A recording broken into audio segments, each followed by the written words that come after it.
everything in between, with in depth interviews from your favorite sports icons.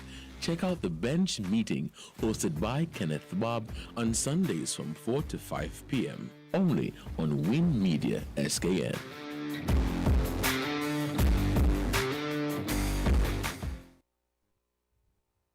Pleasant good afternoon. Welcome to the bench meeting on Sunday, the 15th of beautiful month of August. Lovely Sunday afternoon. And I want to welcome one and all. It's actually quite ironic and thankful that it's a lovely Sunday afternoon because we were under storm watch for a little bit in the last 24 hours. And some reason we were once again spared. So very, very grateful for that. And we are now enjoying some fine weather. So it's still, but fine weather. Good weather to sit down and watch a lot of football and other sports. But primarily the EPL would have kicked off this weekend. I am expecting two guests to join me. Both of whom you would have probably heard at one point in time or the other on this program, Andre Huey and Gawain Freites. Both of them are, I was actually intending to do a preview show, a Premier League preview show last week with the same four gentlemen, inclusive of Gawain,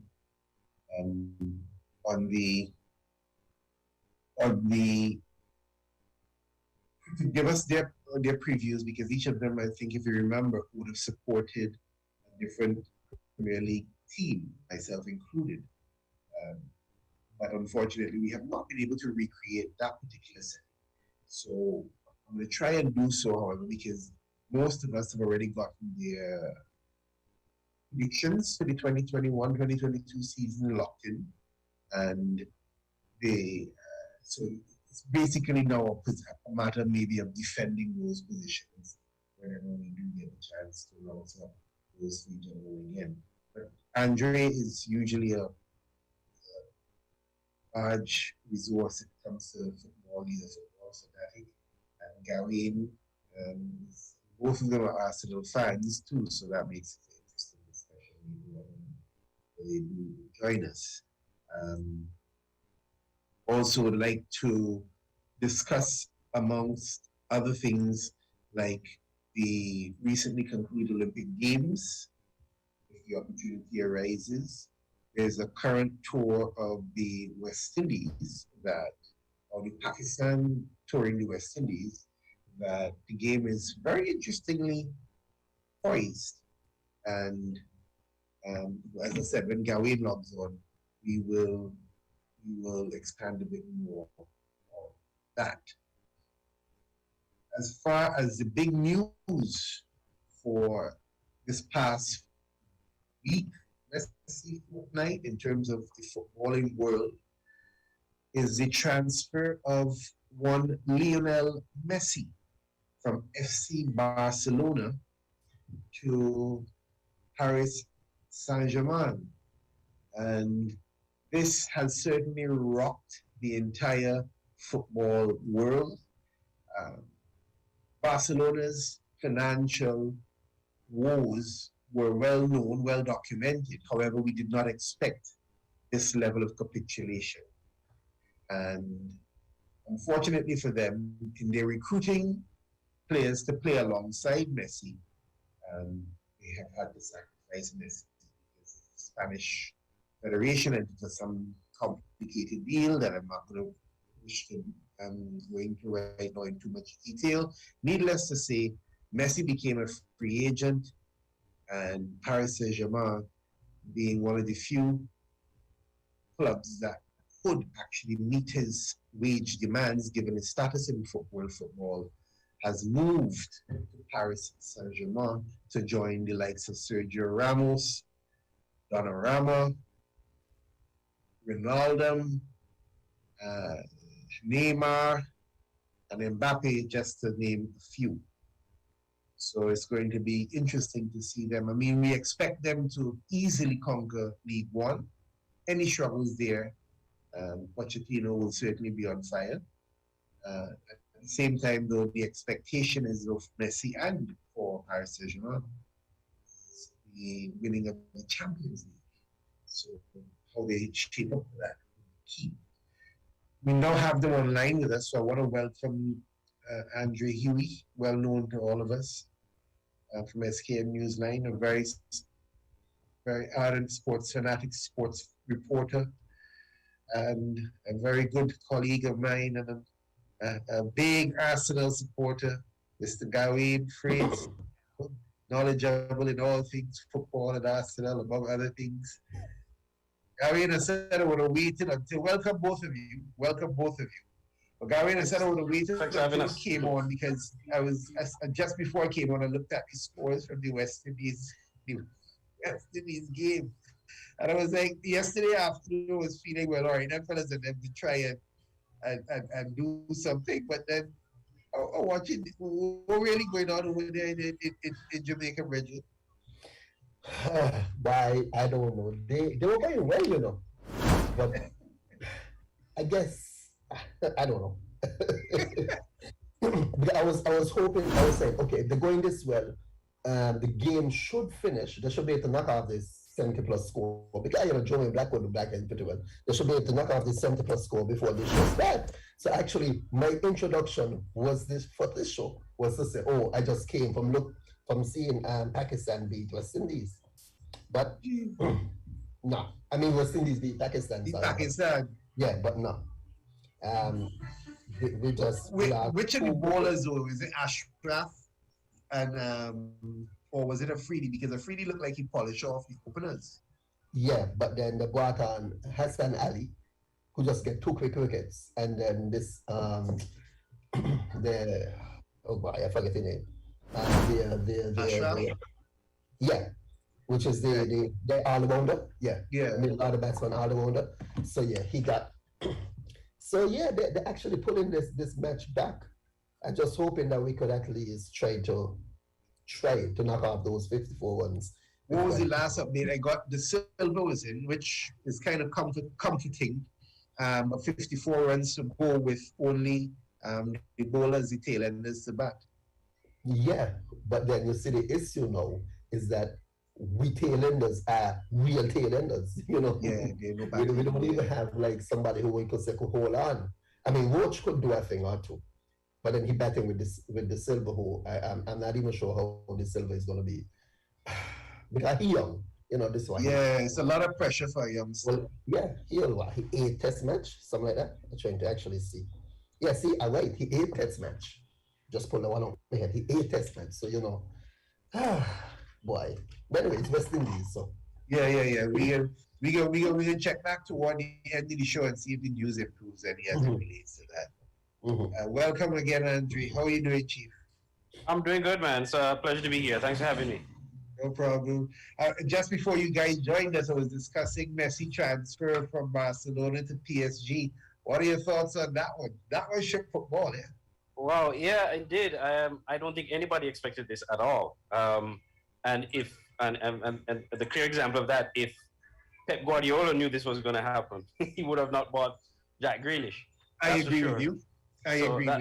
That would have changed, because we know Man City has been eyeing Messi for some time, and they've wanted him to be there. And we've heard rumors that they were willing to splash the cash to get Messi. And here you had a golden opportunity where you didn't have to pay for it. You just had to meet his wage demands, and you missed it. You know, but it's no fault of theirs. No one saw this coming. You know, as a Barca fan myself and a Messi fan, it's heart-rending to see him go to PSG and leaving Barcelona. But at the end of the day, as you said in your introduction, Barca could not recover financially to keep Messi. Who would have thought that Messi would have gone on a free transfer from Barcelona? It's unthinkable. So what type of fan are you then? Are you going to be the PSG Messi fan or the Barcelona fan? I will remain a Barcelona fan, but I'm still in Messi's corner, but I will remain a Barcelona fan. They actually did pretty well. In fact, some persons are suggesting that Messi may have even been holding them back, given the performance so far. I think they played today, and Martin Brathwaite has a brace already, and they're up 3-0. So it's a good start. Yeah, I mean, life without Messi is going to be different. It's going to be hard, but I think it's actually a good thing, a blessing in disguise, because I think a lot of times, even last season, Barca was in pole position to win La Liga, and then all of a sudden the wheels start to fall off. And I think the players were depending a lot on Messi. You know, even when they had Neymar and they had Suarez, there was a lot. It was heavily Messi dependent, and last season was a clear example of that. When Messi was not in his A game or when he wasn't playing, the team just wasn't there. They didn't have an identity. Agreed. Yeah. So I think with him being out, and then also when you look at the fact that Barca managed to get some good signings, some decent signings, you know, Memphis Depay and others, I think they can really come out and do something. I'm not sure they're going to win La Liga because Real seem to be finding their mojo, but it's just one game. I think they're old though. I think Real's biggest problem is the age of the key players. Yeah. I think what will happen over the course of the season, that brilliance will not be as frequent. I think that will affect them. Whereas the advantage Barcelona may have is the fact that with the as you just said, you're no longer relying on Messi. Therefore, you have to come up with strategies to win these games now, which forces other creative players to actually make their contribution as opposed to just get the ball to Messi and let him bail them out. So it could be a bit of a win-win. Messi gets the dollars he wants for retirement. What about the possibilities of PSG actually winning everything though? Man, I mean, we look at that front three. That front three is like the best we've ever seen in Europe. There's a possibility that they could do it, but we've seen so many times when teams have been assembled with star players and they fall below the threshold. I mean, a clear example, you could go back to the Galacticos days, the days of the Galacticos. Yeah. You know, the returns that they gave was far less than the investment made. So we'll just have to wait and see. I think all eyes will be on PSG. I think the pressure is on Pochettino now to deliver because now he has the best players in the world on one team. So he has to deliver. Failure to do that, he could get sacked. Oh yeah, and he has to do it in a very short space of time. Any kind of stumbling, I don't think they'll give him a long leash at all. They'll probably try to recruit a Zidane or something to coach his stars just because they know. Yeah. Barry, who are your Champions League favorites? Well, not PSG. I gotta go against everyone, not PSG. I know you see, Messi was bought for that same reason, and even in his introductory to PSG, he said the same thing. You know, he understood that he was bought over here to win Champions League. But I actually don't think it's gonna happen. You know, I wouldn't put it past Real to win. Yeah. In all honesty. Who? Real or Man City? Real. Oh, yeah, well, Real have that experience, eh? We have that experience, and they have backup old coach in Ancelotti there who certainly knows what he's doing.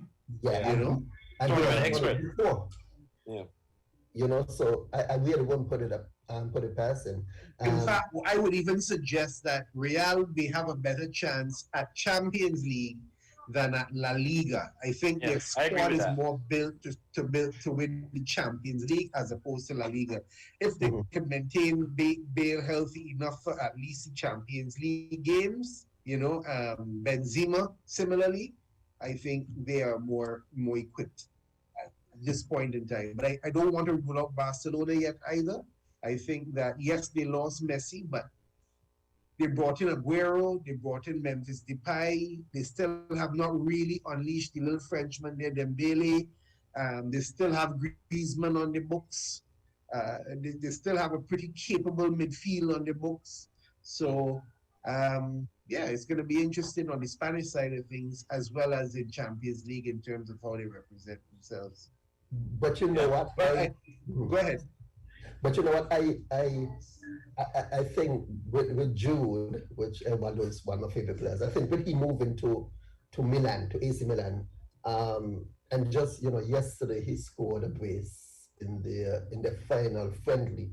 And just looking at it, I'm like, man, I think I'm gonna have to start looking at more Serie A games because they seem to have, you know, we still can't count out Juventus. Remember, everyone is talking, but they have Ronaldo. I mean, he's still there. Mm-hmm. He's still a goal-scoring machine. I don't know. This guy just scores goals at will. So I don't really, I mean, we probably still can't count them out. And we still have the English teams. As everyone know, I'm not so much a fan of Chelsea, but I mean, they have built to me put together a pretty good squad, like a squad look like they're looking to repeat Champions League fortune. Champions League. Mhm. Well, yeah, And I think it would be Man City- it would be disrespectful to. Sorry, I was going to make the point that I think it would be disrespectful not to count Chelsea in. I mean, they are the defending champions, so we have to give them that respect. And they brought back Lukaku, who is a much better player now. And I saw a graphic the other day, which it was quite interesting. So a friend of mine posted on Facebook that Harry Kane is rated as a world-class player, but then when you compare his stats with Lukaku, Lukaku has won more titles. He hasn't won anything yet. Harry Kane hasn't won anything yet, neither international or in club football. And he has scored more goals than Harry Kane over that period. So I think Lukaku, and he knows the Premier League very well, having played for both Chelsea and Manchester United. So I think this is Lukaku 2.0, and he will do some great things for Chelsea.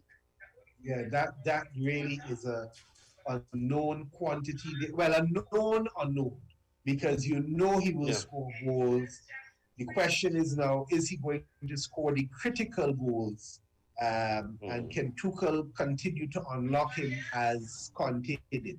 Because Conte got the best, more out of him than any other manager. And I think he was the one manager that instilled him with a certain level of belief that, it kind of propelled him and Inter because of that great heights last season. And you're right in saying too, you can't discredit them because they are reigning champions.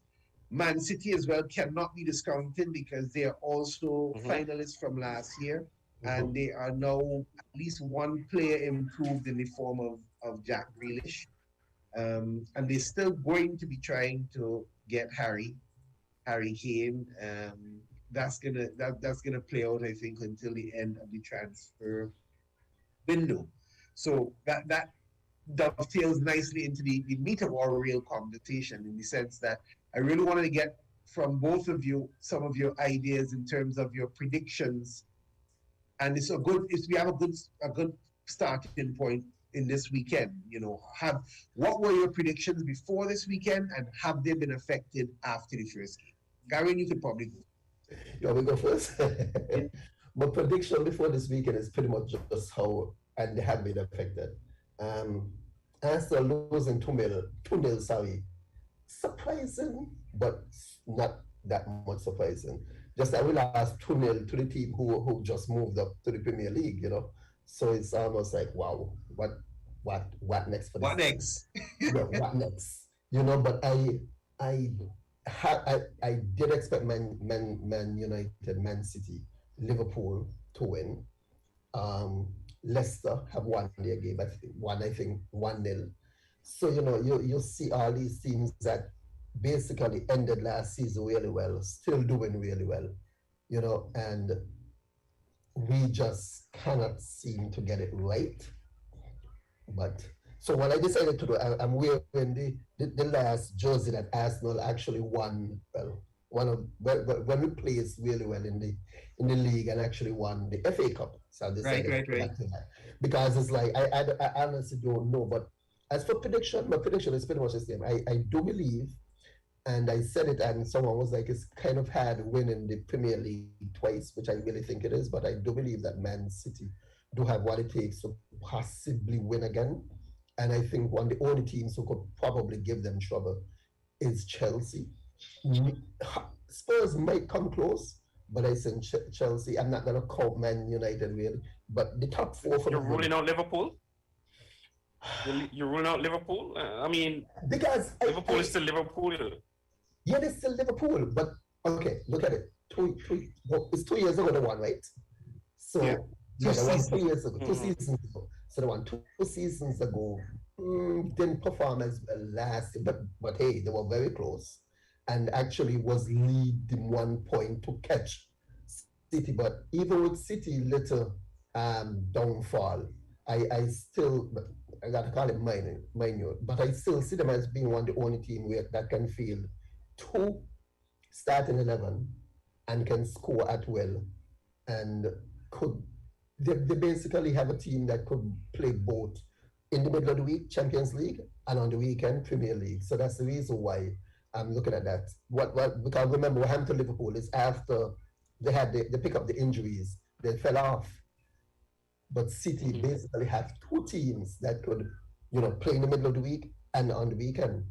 And I think that's the reason why why I rate them that much. Because they just build a better team, that when you have money, I guess you could do that. They just build a better team.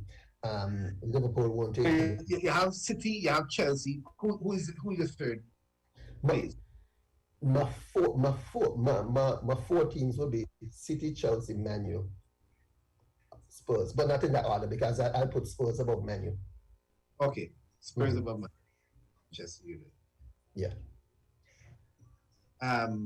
And you say that based on Liverpool's squad depth is your rationale, basically. Yeah, because I think that if we know injury is going to happen, and we know some teams going to pick up injuries, whether just before Christmas or just after, and we've seen it happen because Liverpool, to me, really was, they probably could have been champions if they didn't pick up those injuries. But and even though Man City had injuries, Man City had backup players, and they even had backup to the backup who could have just come in and fill in the start and just finish out the season.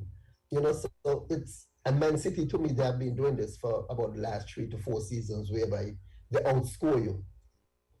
You score one goal a game, they're scoring almost like 3 to 4 goals a game. So if it ever comes down to goal differentials, they're still gonna win. And to me, that seemed to be a motto that they push every, just score more than you, score more than you, score more than you. But even though they don't have a Aguero with them anymore, I just have faith that they probably will be able to pull it out again. Now, the only thing I'm coming to you now, right, Andrew? The only thing what does the Harry Kane transfer change that prediction for Spurs? But you realize something, I don't know if the team played well. When I look at the game today, I'm wondering, did they play harder because they wanted to prove something to Harry Kane, or did they play harder because this is the first time you're playing at home in the new stadium with a pack house? So then wow, we have to pay for the crowd. Well, when the interview was done at the end of the game, he did say, it's different playing in front of a crowd. But then the commentator made an interesting point because he was like, look at it, look how well the team played without Harry Kane. So is that a sign of things to come? So I think that they are just being like, okay, whether he's here or not, we're gonna go out and play hard, and we've shown playing the top team in England that we could beat them, albeit at home, and we haven't lost them in 4 games at home. But I think they are looking at that and being like, okay, this is without Kane or whatever. With Harry Kane, if Harry Kane is added to Man City, I think that's gonna be it. All right. What about you, Andrew?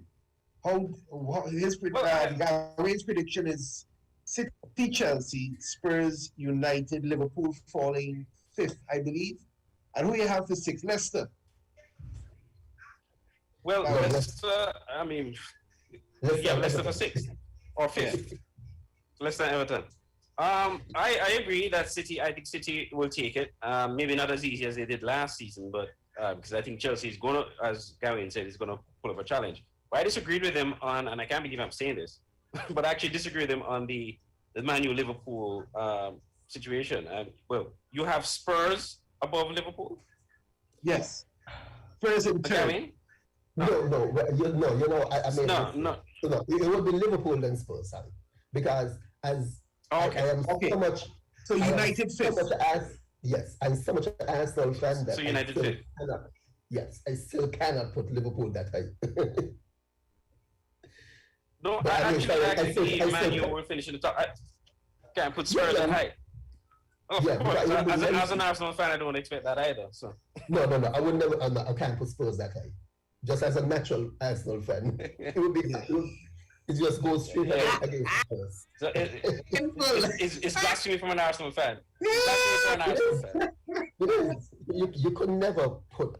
I mean, 2 seasons. It was impossible. 20. Well, hell, not in 20 years ago. 5 seasons ago for Spurs to finish above Arsenal. That it never happened in like 20, 30 plus years. Yeah. And you want to tell me 3 years in a row Spurs will be finishing above Arsenal? Ridiculous. Well, boy. Yeah, All I can tell you is, but we take solace in we take solace in the fact that they've never won any silverware in those years. In those 2 Well, years. that- At least Arsenal, as poorly as Arsenal's performed in the Premier League, they've at least walked away with silverware 2 of those seasons. So I can live with that. tears in North London, boy. But- Tears in North London. give me your top 4, your top 5. Yeah, I'll give you City. Uh-huh. Chelsea a close one. I'll give Chelsea a close one. Though I won't rule out Liverpool for the top 2. Liverpool third, and I'll put Man U in 4th. I don't think Tottenham is going to finish in the top 4. In fact, I don't even put them in the top 5 because I think outside of the top 4, we can't turn our eyes off Leicester City. Leicester City has a coach right now who is a proven winner. I mean, despite the fact that he didn't have a great season at Liverpool, he has the right make of players right now, the style of football he is accustomed to playing, to guide Leicester City to a good finish. I mean, they won I think it was the FA Cup they won last season, and they're looking, like the Leicester we saw in 2016 that came out and won the Premier League and shocked everyone. So I think, with the right and providing injuries doesn't don't derail their season, I think Leicester could finish even above Spurs this season. So I'm actually putting Leicester in 5th, and then I could add Spurs in 6th.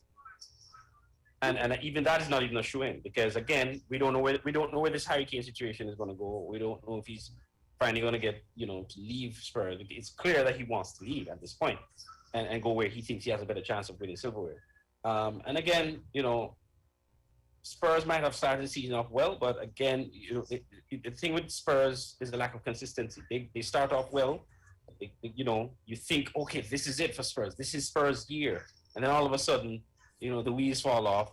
They go on a bad run. They lose to teams that they expected to beat, and even with all their healthy players in place, then you have a Harry Kane who is not always healthy. He's never played a full season. He's less injury prone to players like Aguero, but nonetheless, he's not the kind of player that is durable. That is going to go the long haul. So without Harry Kane, how far do we expect Spurs to go? So I really don't see them going above 6th, to be honest. We still have a university transfer window to go as well too. So you never really know if they will make a move for. There have been some names like Lautaro Martinez, the Argentine from Inter, have been linked with both Arsenal and Spurs. Whether or not Inter would be able to let go both of their strikers in one season, even if it is a lot of money. It still would be difficult to see. And interesting because he's a quality player and would add a lot more depth and quality to either North London team at this point in time. So there's a bit of room still, for some improvements to be made. My top 4, I again agree with you with the City and Chelsea 1st and 2nd. I don't think it will be as good for Chelsea because I think that this is still only Tuchel's first full season. So there's going to be a bit of a learning curve for him as well too during the course of the season. The Lukaku addition, I think, is what saved his blushes in terms of a title race. I think the Lukaku addition really changed the circumstances because had he gone into the season without a proper replacement for Giroud, I think he would have struggled a bit more to even make top 4. Having said that, he did add Lukaku, and even though I do think it will keep him in as close as 2nd, I don't think it is going to give him enough to really challenge City. My 3rd, I am actually this way. Like you, I am torn, but I'm giving Leicester the third place, and then United. No, I agree with Liverpool being out of the top four this season because not so much because of the depth, but Wijnaldum, and I'll get back to that in a little while. Leicester not only were able to retain their key players, retain their coach, they were able to bring on a defender, you know what I mean, and they actually got better. So, barring any major departments from them this season, and they're also not going to be too heavily involved in. I don't expect them to go very far in Europa. I think Rodgers, it has the Premier League in mind for Leicester and Champions League. And I think that having been a season on, having grown a little bit more, the hunger is still going to be there because they would have felt like they missed out on it on the last day.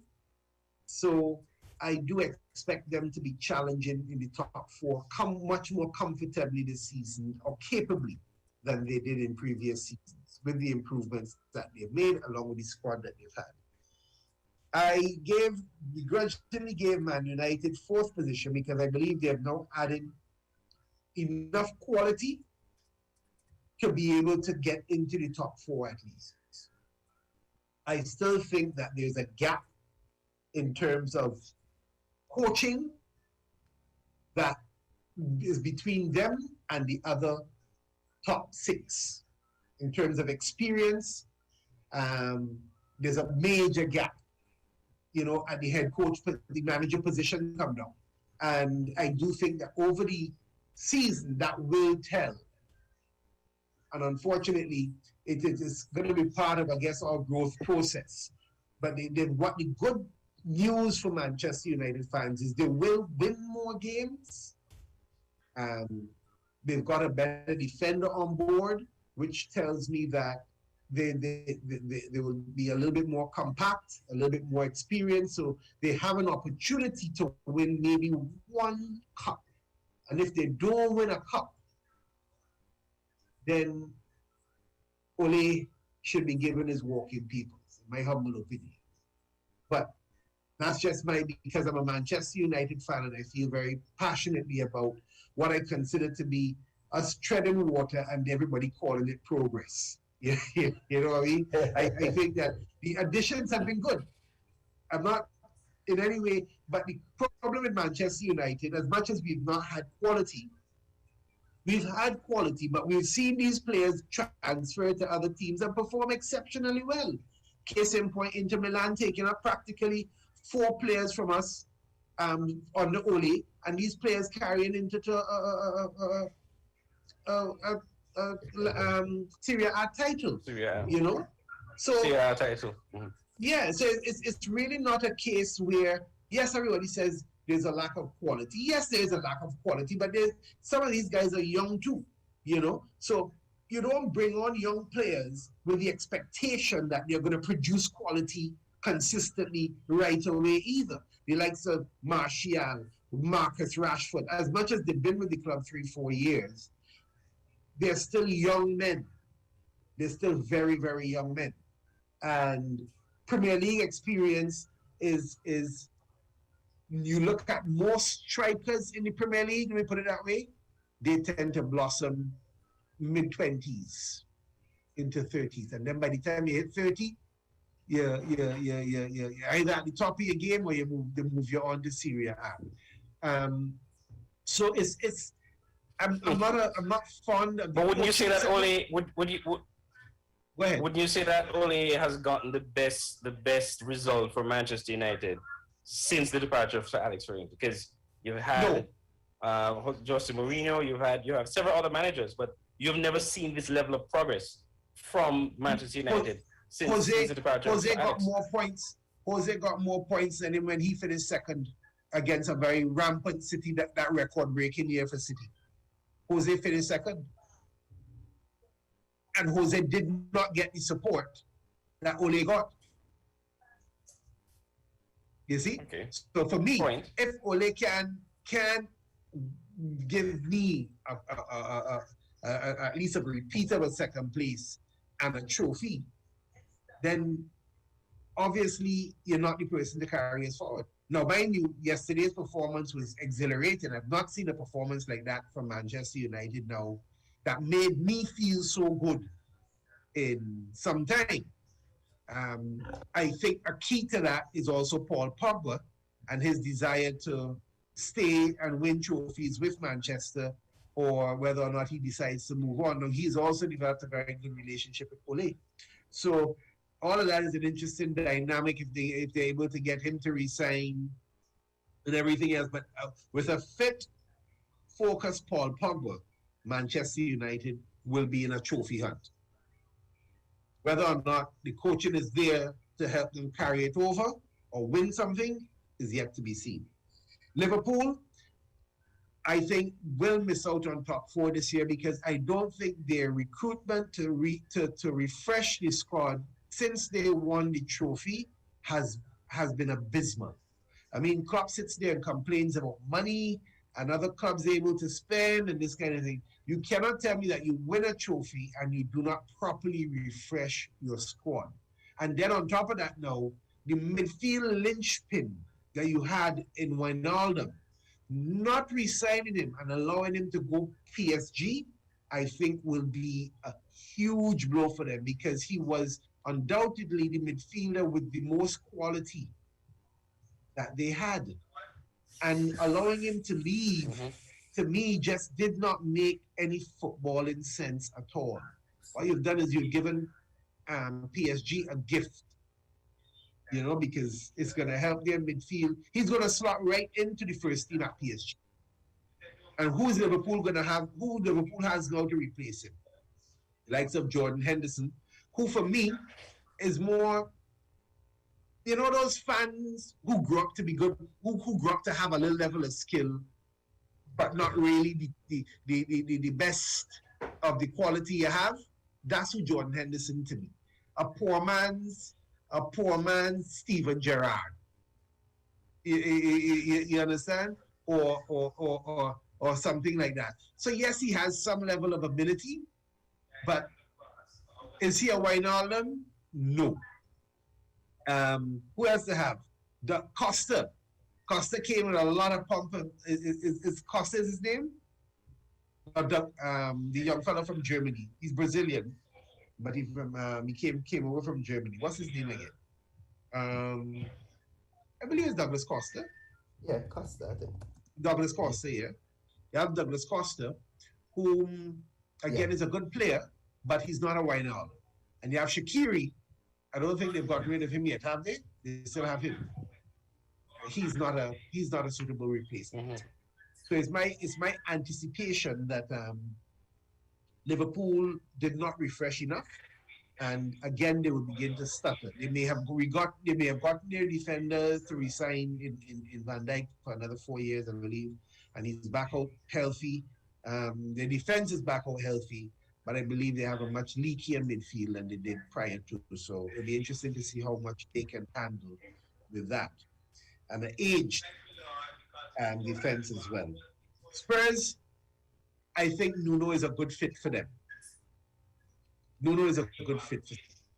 I think he will be able to get, because I think he overachieved with Wolves.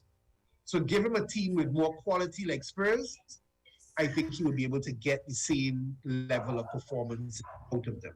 Would he have enough to carry them into the top four? Maybe not this season. In saying so, I think Romero, when he gets accustomed to the Premier League, the defender that he brought in, and one or two others, will make a significant difference. Lucas Moura, to me, was the star player of the game today, and he's there. Son was also very, very good today. He started off a little bit shaky, but eventually came into his own. So they have good attacking players. Dele Alli seems to have refound his energy. I don't know if any one of you noticed how well he played today, but he certainly was in the midst of everything positive for Tottenham. Running, defending, tackling, setting up. So I think with those, you will not miss Kane, especially if Nuno And again, remember some of these teams are playing Thursday night football too. So it depends on how far they go on this Thursday night football vibes that they're on as well too. So yeah, I have Spurs as my number 6. So I have Gawain. We all basically We have for number 7, Leeds. Eh? We have for number 7, Leeds. Well, yeah, Leeds don't look bad, you know. Leeds don't look bad, but actually number 7 is going to be Everton. Everton will be there and thereabouts. I think Rafa will be able to do something with Everton. I think so. Everton The has likes of Wolves, I'm yet to see how their coach manages the change. Mhm. So I don't expect them to be challenging as much. Leeds, second season syndrome. I'm not sure how they're gonna manage that, because remember, you always have teams who like the one that Henderson used to play for, Sheffield United. They had a very good.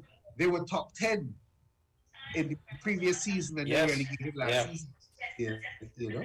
So yeah, you have to be Right. very careful. But if yesterday's anything to go by, Leeds. If yesterday's anything to go by, Leeds are gonna have a pretty rough season. Yes. So let's see how Bielsa manages it. I don't expect them to be in the top 8, 10 this season at all. But as we say, football is played on the day, so it's unpredictable either way.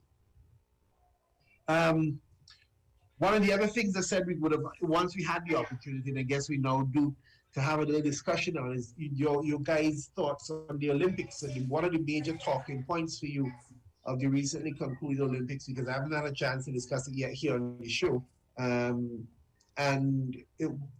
thought, well, first of all, the coverage of it was a lot better than I have personally ever had in my life. I'm actually pretty happy with the level of coverage that we were able to get from a Caribbean perspective too, because most of the time it's North American, so they would tend to show mostly sports that North Americans are participating in. But yeah, what are the highlights for you, Gawain, in terms of the recently concluded Olympics? Mhm. Well, okay. A few things stood out to me. I think I had 4. One was the Thai high jump with Kata and the Italian guy. Yes. That just stood out because after a while they were like, let's just forget about trying to achieve it and share the gold medal. So that was very touching. I think the more shocking was the 100-meter. The Italian guy again. I honestly didn't see that coming. I guess because I haven't looked at anything much leading up to that, and I was like, nah, it won't be anybody like that, But to say they did that and then to repeat it, and in the 4x1. Yeah, win the 4x1. So what stood out, and I think like in terms of what I call my photo moments, is the Italian finisher, the guy who finished the 4th leg on the 4x1 team, when he looked up and he realized that he won, and he and they said, and he couldn't believe it, that there was a German, she was British, a British 13-year-old who won the skateboarding competition, skateboarding, that and just a few others, but really, I guess it's because I look at more of the track and team. I didn't get to say much of the swimming, so I wasn't able to comment much. I'm not able to comment much on that. But those that stood out for me really was those on track, and it was just touching, Yeah, I was especially moved by the high jump, more so because the Olympics is usually built on being the best. Mm-hmm. Everybody wants to be the best. Everybody wants to be the best ever, the greatest ever, and there is no harm in wanting that. I think what that moment did for most of us as fans is it took away the edginess that tends to come with such intense competition. Because I saw it was a Facebook post somebody made about the Jamaican 1, 2, 3, that those ladies were not as friendly with each other. friendly with each other after the conclusion of the race. Yeah. You know? And that stood in stark contrast to that particular moment, which I thought, like you said, rightly so, very touching, very, they were both champions, Mhm. you know, and I think the Olympics walked away better for it, Yes. you know, so that was definitely, the Italian upset in the 100 meters, it was shocking, but can't say that I was excited about the men's 100-meter dash without real proper Caribbean representation in it. Correct me if I'm wrong, Andre. It didn't have the same No, I mean, interest in it. look, it didn't have the same zest. It didn't have the same. No, you're right. You're absolutely right. I don't think anybody was talking about the men's 100-meter dash lead up to the Olympics. The lead up to this Olympics, the marquee event was the women's 100 meters, because everybody had, you know, the two Jamaicans, of course, Elaine Thompson-Herah and Shelley-Ann Fraser-Pryce. They were the two main favorites. And, you know, everybody, and at that point, even as we got down to the semifinals, people were beginning to realize that the 1, 2, 3 was possible. We saw it from before the Olympics. We just didn't know what the dynamics were going to be going into the finals. And then, of course, everybody was just talking about that. I don't think the men's 100 meter, you know, and credit to Jacobs. I think, you know, he's an excellent athlete, and you know, he's making a name for himself. Yes, and kudos to him and Italy. But in all due respect to him and his accomplishment, I don't think many people had their eyes on the men's 100 meter. Without Bolt and without a successor, you know, there wasn't a star American athlete in that race. 1, 2. I mean, guess the only name that I think everybody was watching in the men's 100 meter would have been DeGrasse. But outside of him, no one else was really paying much attention to the 100 meters. It was all about the women, all about the women. But I wanted to comment quickly on the point you made about the fact that the women didn't seem too friendly after the race. I didn't see anything. I didn't see anything too much out of whack with that. Simply because, you know, the women are all competitive. I mean, Shelley-Ann was the favorite. She was hyped up before the race. Everybody had her to win, and she was going for a history-making run to become the first woman to win 3, you know, Olympic titles, well, not 3, but yeah, 3 gold Olympic titles, right, and to create history. And so everybody had her as the main favorite, and especially considering that in the lead up to the Olympics, she got the better of Elaine most of the time at the national trials, as well as one of the Diamond League races, I think, prior to the Olympics. Even though she did lose the last race to Elaine before the Olympics, so that should have been a sign that what was going to happen. And you know, so losing that, and not only losing that, but you lost the record as well in the process, because Elaine, you know, overtook you as the fastest woman alive. So all of that, you know, blended in. Of course, you know, Shelley-Ann is human. She's going to be disappointed, even though it's a countrywoman. It's an individual race. You're going with an individual mindset. Yes, I agree. You know, with that. you run together as a team you run together as a team in the relays. But when it comes to the individual events, yes, you're representing your country, and yes, you're happy for your countrywoman, but you're running for your individual glory as well. Yeah, you want to prove yourself. You want to prove yourself against the best of the best. But I think what happened though, I think Elaine came into this one a lot better prepared. In the sense that I looked at her even during the first few rounds, and Elaine looked like she was just poised to strike from the first starting gun. And the sprint double, to me, was just a matter of time. As far as I saw her going through the initial stages of the semifinals, with the level of dominance similar to that of Bolt when he won his sprint double at the last Olympics. I think that she was just poised. Yeah. You could see her. The confidence was there and everything else. So it was no real surprise. And there is no, even though I saw the comment, I didn't think anything of it in the sense that you're right. There's no hard feelings there beyond, hey, your best me. you best me when I wanted to go make history for myself. I wasn't able to pull it out, and you best me. I ain't gonna feel good about that. But hey, 1, 2, 3 Jamaica. Yes, we could still stand proud on that. And then of course. Any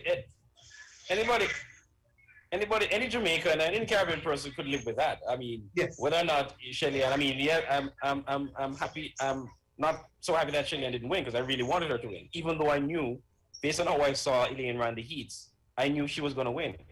And in fact, after she ran the first heat leading up to the semifinals, I said to some friends, look, Elaine is going to win this race and she's going to break the record. She's going to set a new Olympic record. And so said, so done. Because I could see from that get-go, she literally jogged 10.71. So somebody who does that, obviously, is in a good position to win the race. Yeah. She was ready. She was, as you said, she was better prepared than Shelly-Ann. So much so that Sha'Carri was a non-issue at the end of it. She would not have even qualified for the final at her best times. Sha'Carri Richardson from the US. Look, from the US, I'll be generous to maybe offer her a bronze, but even that would not have been a guarantee, because the way Shericka went in with a mindset to get a medal, right? And Elaine was not going to lose that race. She's a defending champion. She's not going to lose 100 meters. She proved it. And Shelly-Ann, of course, wants that title more than anything else. So it would have been difficult for Sha'Carri, but we will know in a week's time, because not a week's time. I think is this Saturday or Friday they're going to be running that race in Oregon. Elaine, Shelly, and Sha'Carri, they're going to be in a meet in the US. So we're going to see the race that we all wanted to see in the Olympics. We're going to see that now in this event. Most of the world will be tuned into that. I'm going to actually get back to you on the next storyline. What did you think? You talk about feel-good stories, Gawain. What did you think about the parchment story? Because to me, I thought he had a good backstory that we didn't really know much about until after he put some licks in the favorite and won the 400. Is the 100-meter hurdles or the 400 hurdles? The 400. 400 110-meter hurdles. 110-meter hurdles. 110-meter hurdles. Correct. Yeah. That is right. Yeah, but you see the thing about it is, I think, go Gary.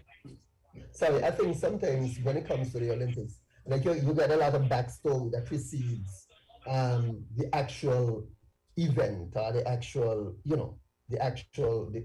say the actual event. So you have these things, and then what happened is it's a good thing that we didn't even learn about it until after, because it might have been expectation. Exactly. Because everyone will be like, okay, this is the reason why he won, because sometimes you do something so good and it's just like you pay it forward, but he actually, I mean, I commented on it on his Instagram, and I was like, you really got me thankful, because this person really, he did the right thing by giving her the gold, like letting her hold the gold medal and taking a picture.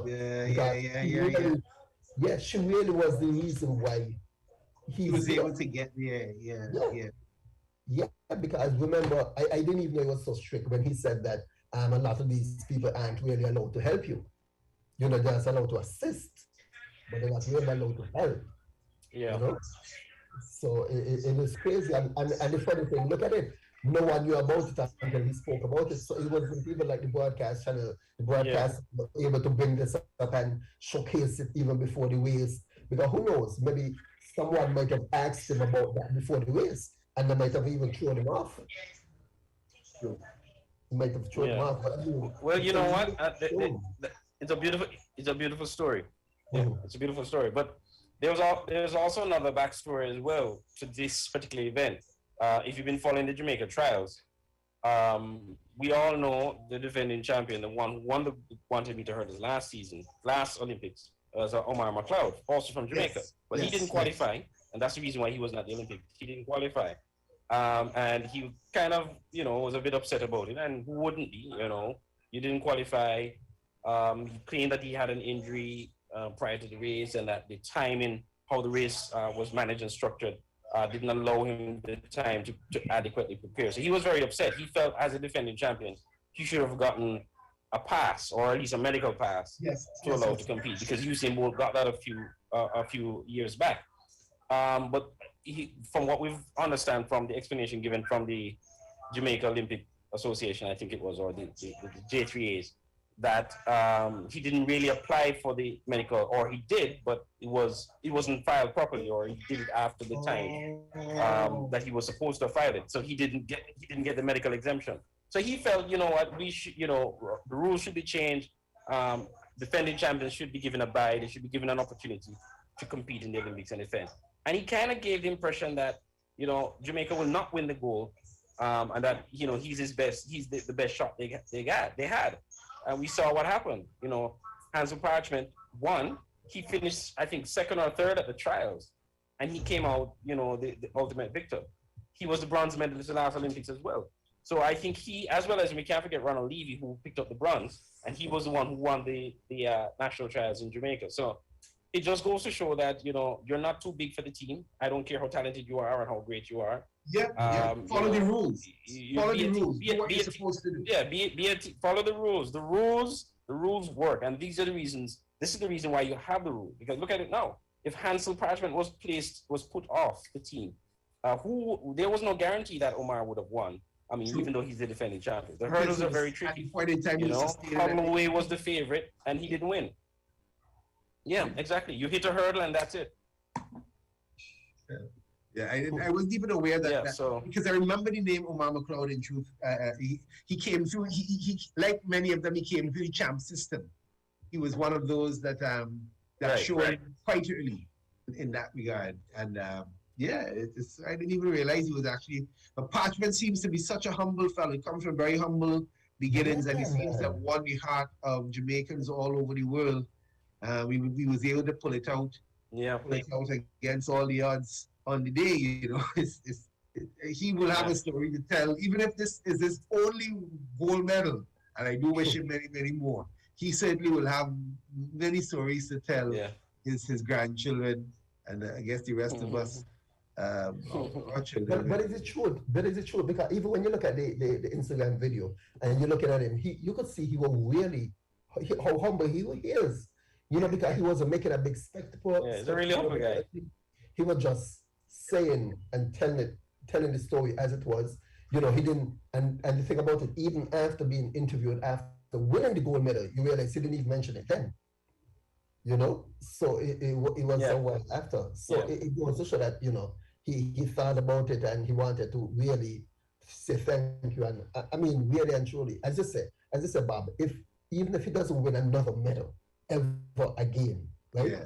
This one is a story.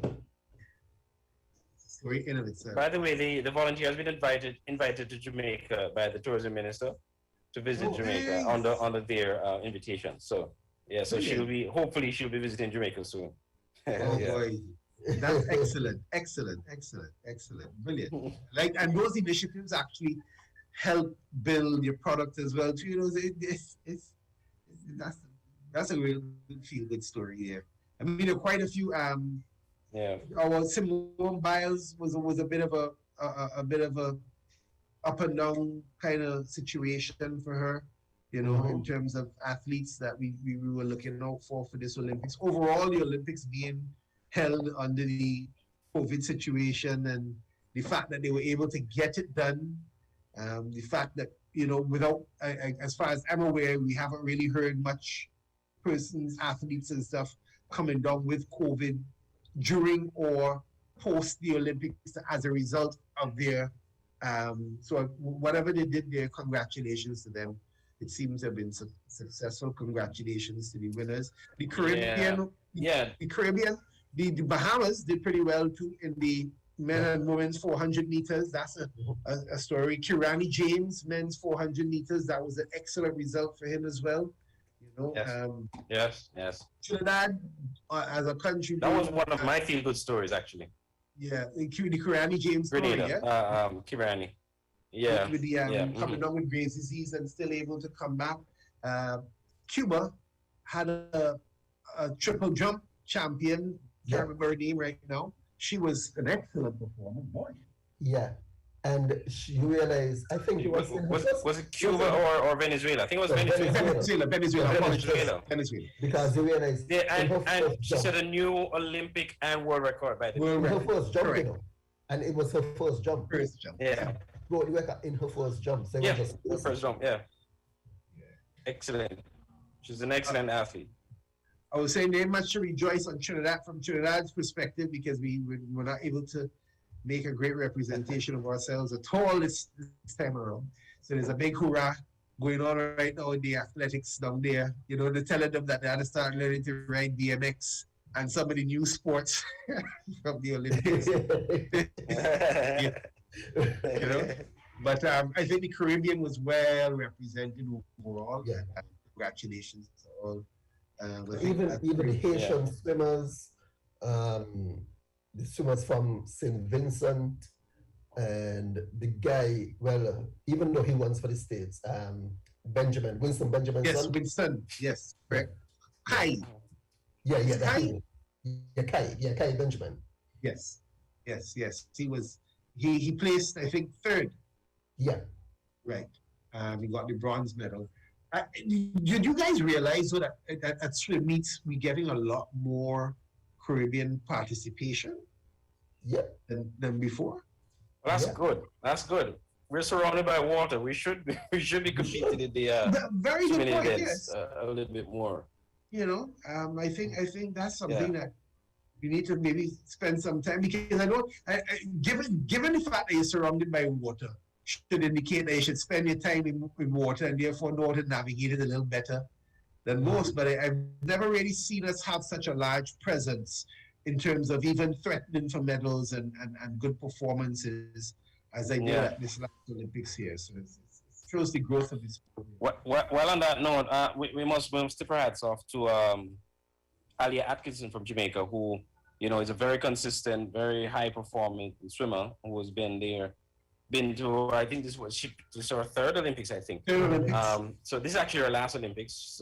This is her last Olympics. She did medal, but I think she kind of paved the way for Caribbean swimmers. So Yes. we're expecting to see more Caribbean swimmers, you know, coming through the ranks now.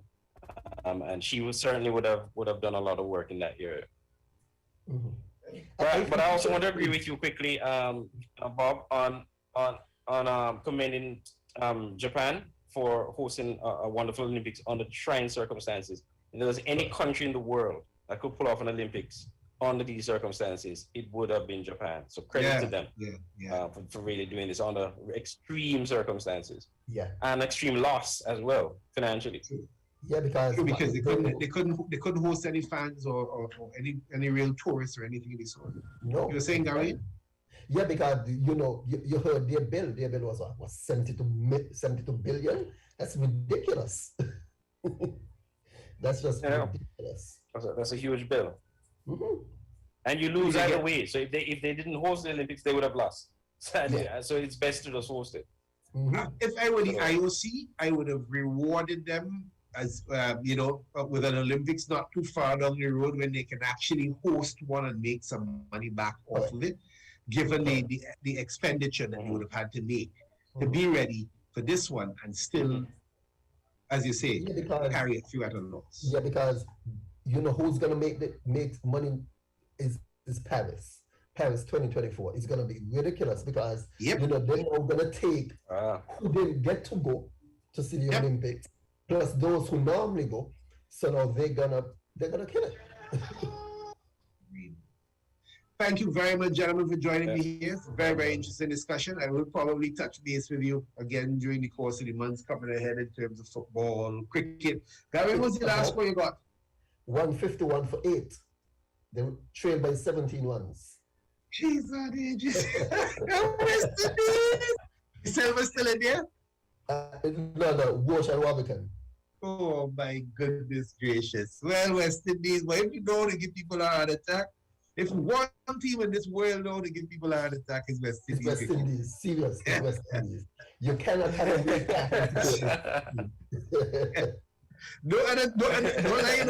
Andrew, no other sporting team, nothing None. know how to get people take more than West. None. None. Well, I wish them. I wish West them Indies, unfortunately right. we can catch the match there. Wish them all the best to the remainder. But thanks again, gentlemen, Yeah. for joining me. No problem. Thanks to the audience for being here. Gawain, Yeah, man, Andre. no problem. Thanks for having us. Yeah, take care of yourselves and we'll be in touch again soon. I'm saying. Okay, great, man. Take care. Be safe. Thanks Take again care. to the audience. All right. Take care. And All we right. want to say have a pleasant evening to everyone. And keep your eyes on the screen and let's see how this thing goes from here. Take care and have a good one from the bench meeting.